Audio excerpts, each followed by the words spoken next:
A palavra de Deus aqui em 2 Timóteo, capítulo 3, versículo 12 e versículo 13. Diz assim: E na verdade, todos os que desejam viver piedosamente em Cristo Jesus padecerão perseguições. Os homens maus e enganadores, porém, irão de mal a pior, enganando e sendo enganado. Glória a Deus. Então, meus irmãos, não tem bom.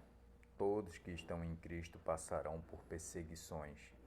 O apóstolo Paulo ele nos dá um exemplo em 2 Coríntios, capítulo 11, começando aqui no versículo 23. São ministros de Cristo? Eu ainda mais. Falo como fora de mim, em trabalhos, muito mais, em açoites, mais do que eles, em prisões, muito mais, em perigos de morte, muitas vezes. 5 vezes recebi do judeu uma quarentena de açoitos menos um. 3 vezes fui açoitado com varas, uma vez fui apedrejado, 3 vezes sofri naufrágio. Uma noite e um dia passei no abismo.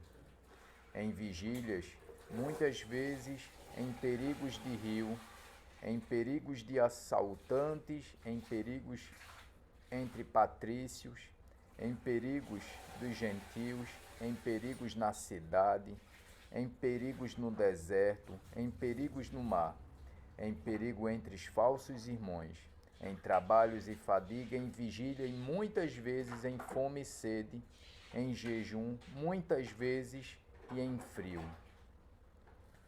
E no mesmo capítulo 11, do versículo 32 e 33, continua assim: Em Damasco, o que governava sobre o rei, Aretas, pôs guardas na porta da cidade.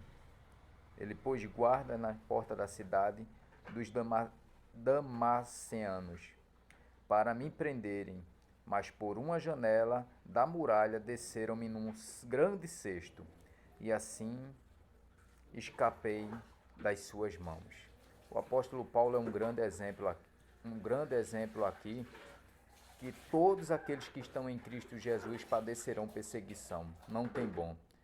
Então, meu irmão, se você está passando por perseguição, entre em oração, entre no jejum e vá glorificando a Deus, porque o resultado é porque você está no caminho certo.